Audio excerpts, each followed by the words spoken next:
এই দুজনের প্রতি ডাইরেকশন দিয়েছেন যে সামাজিক মাধ্যমে এই ধরনের যত ব্যঙ্গাত্মক পোস্ট আছে সেগুলোকে রিমুভ করার জন্য এবং ভবিষ্যতে যাতে এই ধরনের পোস্ট আর কেউ করতে না পারে সেই ব্যাপারে প্রয়োজনীয় ব্যবস্থা গ্রহণের জন্য নির্দেশ দিয়েছেন এবং পরবর্তী সময়ে একটা কমপ্লায়েন্স দিতে বলেছেন আদালতের কাছে। এটা হচ্ছে প্রথম অর্ডার। দ্বিতীয় যে দুটো মামলা ছিল গুমের ব্যাপারে, একটা টিএফআই এবং আরেকটা জিআইসি রিলেটেড, সেই দুটো মামলায় চার্জ শুনানির জন্য একটা ৩রা ডিসেম্বর আর একটা ৭ই ডিসেম্বর দিন ধার্য করা হয়েছে। এখানে তাদের কয়েকটা অ্যাপ্লিকেশন ছিল, অ্যাপ্লিকেশন দেওয়ার কোনো সুযোগ নেই, কারণ তারা ভার্চুয়ালি হাজিরা দিতে চেয়েছেন। আদালত কমেন্ট করেছেন যে আইন সবার জন্যই সমানভাবে প্রযোজ্য হবে, যেহেতু বাংলাদেশের সাবেক প্রধান বিচারপতি কারাগারে আছেন, তাকে কোর্টে অ্যাটেন্ড করতে হয় ফিজিক্যালি, অ্যাপেলেট ডিভিশনের বিচারক, সিনিয়র মন্ত্রী, বিভিন্ন পর্যায়ের কারণে অন্য কোনো নাগরিক আইনের দৃষ্টিতে সমান, সবাইকে ইকুয়াল শুনানি করতে চান। আদালত বলেছেন হ্যাঁ, সময় হলে উনি আবার শুনবেন।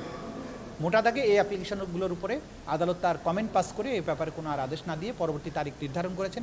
সেই তারিখ দুটোতে আসামিদের, আচ্ছা, ওই দুটো মামলায় অনেক আসামি পলাতক আছেন, বিশেষ করে সাবেক প্রধানমন্ত্রী সাজাপ্রাপ্ত শেখ হাসিনা, সাবেক স্বরাষ্ট্রমন্ত্রী সাজাপ্রাপ্ত আসাদুজ্জামান, ওনারাদের বাইরেও অনেকে আসামি যে কয়েকজন আছেন তাদের মধ্যে অনেকেই পলাতক আছেন। তাদের ব্যাপারেও স্টেট ডিফেন্স লয়ার নিয়োগ দেওয়া হয়েছে, করা হয়েছে এবং বাকি যারা আছেন তাদের জন্য আলাদাভাবে স্টেট ডিফেন্স লয়ার নিয়োগ করা হয়েছে এবং তারা আইন অনুযায়ী আদালতকে সেইভাবে স্টেট ডিফেন্স লয়ার হিসেবে সহযোগিতা করবেন।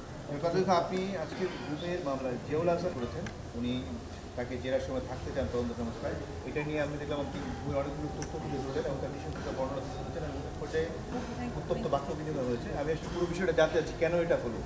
না, বিষয়টা হচ্ছে উত্তপ্ত বাক্য বিনিময়ের কিছু নেই। বিষয়টা হচ্ছে আদালতের প্রসিডিংস, এটা ওনারা অ্যাপ্লিকেশন দিয়েছেন, কিন্তু আমরা যেটা প্রশ্ন করেছি আদালতের কাছে, যে আদালতে আমরা যুক্তিতর্ক তুলে ধরেছি যে এই আদালতের কাছে যে কোনো অ্যাপ্লিকেশন করেছেন, কখনো বলছেন আমার ফোনের কল রেকর্ড মেসেজ এগুলো আমি পেতে চাই, তো ফোনের কল রেকর্ড মেসেজ উনি পেতে চান কেন, সেটার সাথে এই মামলার কী সম্পর্ক আছে? তার মামলায় এখন পর্যন্ত অভিযোগপত্র দাখিল হয়নি।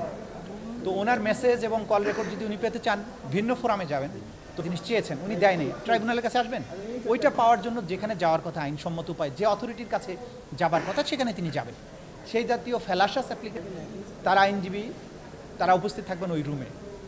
আমাদের আইনে এই ইন্টারন্যাশনাল ক্রাইমস ট্রাইব্যুনাল অ্যাক্টের কোথাও ইন্টারোগেশনের সময় তদন্তকারী কর্মকর্তার সামনে আইনজীবীকে বসে থাকার কোনো বিধান আইনে নাই, কিন্তু এই আদালত ন্যায় বিশেষ করে স্বচ্ছতার স্বার্থে একজন আইনজীবীকে আসামিকে যখন জিজ্ঞাসাবাদ করা হয় তার পাশে মিনস পার্শ্ববর্তী কোনো রুমে উপস্থিত থাকার জন্য পারমিশন দিয়ে থাকেন এবং 2010 সালে যখন ট্রাইব্যুনাল প্রতিষ্ঠিত হয় সেই সময় থেকে এই নিয়মটা মানা হচ্ছে যে যখনই কোনো আসামিকে জিজ্ঞাসাবাদ করা হয় তদন্ত সংস্থায় কোনো সমস্যা আছে কিনা জিজ্ঞাসা করতে পারবে।